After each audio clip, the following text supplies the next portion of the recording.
Então, agora que eu já apresentei as ferramentas para vocês, a gente vai estar fazendo aqui na prática como a gente pode estar utilizando elas. A primeira que a gente vai ver é o Google Maps. Então, basta eu vir aqui no Google, digitar Map, dar um Enter. O primeiro que ele colocar aqui já é o site do Google Maps e vai aparecer aqui para pesquisar o nome de uma cidade, por exemplo. Vou colocar aqui o nome da minha cidade, pesquisei aqui, vou escolher um bairro onde eu vou fazer a minha instalação. Vou escolher aqui, por exemplo, Jardim Marileia e vou clicar com o botão direito. Ele já mostra aqui para mim a latitude e a longitude. Então, basta clicar com o botão esquerdo agora. Ele vai copiar, eu posso copiar e jogar para um Word ou um documento do bloco de notas. E essa latitude e longitude a gente vai utilizar agora lá no site do Crescesb para a gente poder pegar a informação da nossa hora de pico ou hora de sol pleno, beleza? Antes da gente ir lá no site do Crescesb ver a hora de sol pleno, só queria fazer um reforço aqui com vocês, que a gente tinha visto que o melhor ângulo para a gente estar fazendo a nossa instalação é no ângulo da latitude, mas nem sempre isso vai ser possível. Um exemplo, se a gente colocar aqui, são as cidades do norte, né? Vou procurar aqui, por exemplo, Bahia, norte e nordeste, né?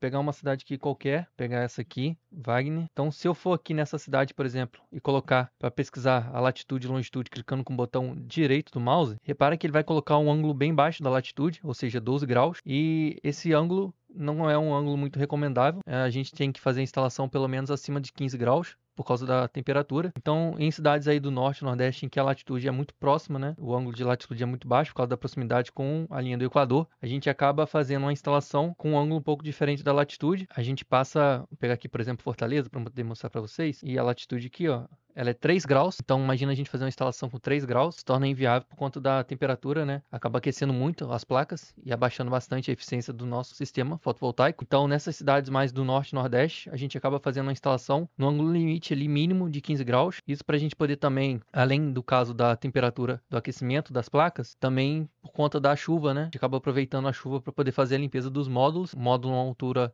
de um ângulo muito baixo, a gente infelizmente não consegue ter esse processo. Então, só fazendo esse reforço aí, em locais que a gente tiver um ângulo muito baixo, a gente fazer a instalação no mínimo, limite de 15 graus, para a gente não ter esse tipo de problema de aquecimento e de poeira e sujeira no nosso sistema fotovoltaico. Então agora a gente vai ver como a gente pode utilizar essa informação de latitude e longitude lá no site do Crescesb, para a gente pegar a informação relacionada às horas de sol pleno. Basta ir lá no site do Google e digitar Crescesb. Primeiro site que aparecer, você já clica aqui. A gente vai em potencial energético e potencial solar, que é o que a gente quer saber, que é o potencial solar daquela região. Uma vez que a gente chegou aqui na página de potencial solar, a gente vai descer até chegar nessa parte de coordenada geográfica, onde a gente vai preencher a latitude e a longitude para pegar informações relacionadas ao gráfico potencial solar daquela região. Se a gente estiver no hemisfério sul, basta a gente colocar sul. Se a gente estiver no hemisfério norte, basta colocar norte. Isso que interfere, basicamente, com relação à latitude e longitude, são esses sinais negativos aqui, que quando está negativo se refere que a gente está no hemisfério sul, e se estivesse em positivo seria o hemisfério norte. Então, vou pegar aqui a latitude, que a gente tinha pegado lá no Google Maps, vou colocar aqui, e vou pegar também a minha longitude, que é sempre o segundo aqui, vou copiar, e vou colocar lá no site do Crescesb, vou clicar em buscar,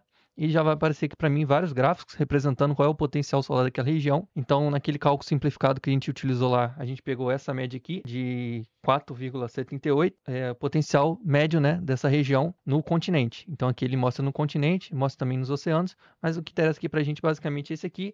Ele mostra aqui janeiro, fevereiro, março, todos os meses, e apresenta também uma média, né? E acaba sendo essa média aqui anual que a gente vai utilizar nos nossos cálculos. Então é assim que a gente utiliza tanto o Google Maps quanto o site do Crescesb, e eles dois acabam sendo aí uma boa ferramenta para a gente poder utilizar na hora de dimensionar o nosso sistema fotovoltaico, principalmente para obter essas informações relacionadas ao potencial solar da região. Além do Google Maps e do site do Crescesb, outras duas ferramentas que a gente pode estar utilizando aí são aplicativos para a gente poder estar utilizando na hora de fazer a nossa instalação, e eles são o aplicativo Bússola e o aplicativo Ninho de Bolha, para a gente poder baixar eles ou na Apple Store ou na Play Store. Vou estar mostrando aqui como fazer na Play Store. A gente vai digitar aqui no Google Play Store. Aqui vou estar mostrando no navegador, mas você pode fazer diretamente pelo celular. Vou entrar aqui na Play Store, vou vir em pesquisar e vou digitar o aplicativo que eu quero. No caso aqui, vou colocar a bússola. Ele vai mostrar aqui para mim vários aplicativos. Qualquer um desse aqui funciona. Basta você escolher aí o que melhor vai se adequar à sua realidade e aquele que você vai se habituar mais a utilizar. E também tem o aplicativo Nível de Bolha. O bússola a gente vai estar utilizando para poder ver as orientações, norte, sul, leste, oeste. E o nível de bolha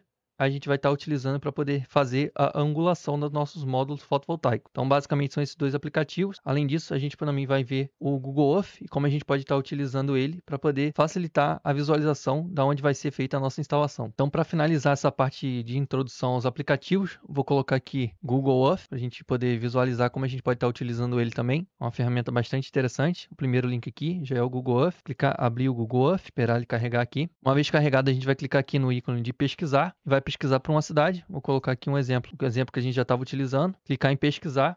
Ele já vai localizar aqui a cidade, já vai direcionar no mapa essa cidade. O Google Earth ele é bastante interessante porque a gente consegue ter uma visualização 3D do ambiente. Então, se eu pegasse aqui, por exemplo, aquela região onde eu fiz a estimativa das horas de sol pleno, aqui no caso, eu posso dar uma olhada aqui nas casas, uma visualização 3D. Por exemplo, eu posso ver que essa casa aqui, ela tem mais de uma queda de água, né, no telhado dela.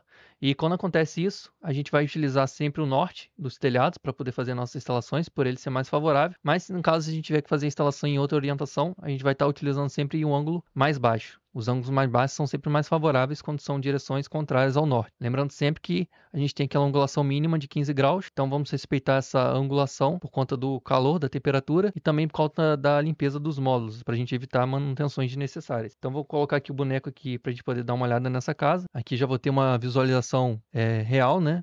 Com as fotos reais daquele local. E para este aqui, que aqui na verdade não é uma casa, é um mercado, né? Então poderia utilizar isso aqui para poder fazer uma instalação para esse cliente aqui, de uma instalação fotovoltaica nesse local. Eu posso dar uma olhada aqui em relação às árvores, ver se tem alguma sombra, alguma coisa que poderia causar sombra aqui, esse poste, por exemplo, nesse telhado, ou alguma outra casa vizinha aqui que poderia fazer sombra. Lembra que a gente sempre tem que evitar as sombras, né? Que elas são prejudiciais ao nosso sistema. E poderia clicar aqui também para a gente poder ver, no caso completo, a residência de mais perto, né? E clicar aqui para a gente poder ver a orientação com relação ao norte e ao sul. Então é basicamente assim que a gente utiliza o Google Earth. Futuramente a gente vai estar utilizando o software PV System para a gente poder fazer essa análise de sombreamento. É uma análise muito mais completa, né? Mas a gente precisa de fazer a utilização do software. Por enquanto a gente está vendo a parte básica do curso, onde a gente está aprendendo a fazer o dimensionamento simplificado e vendo apenas algumas questões relacionadas à parte básica de instalação. Então, por enquanto, a gente vai utilizar o Google Earth para fazer essas análises, mas futuramente a gente vai estar utilizando aí o PV System para poder fazer tanto o dimensionamento quanto essas análises em relação às perdas por sombreamento e também por conta da angulação, beleza?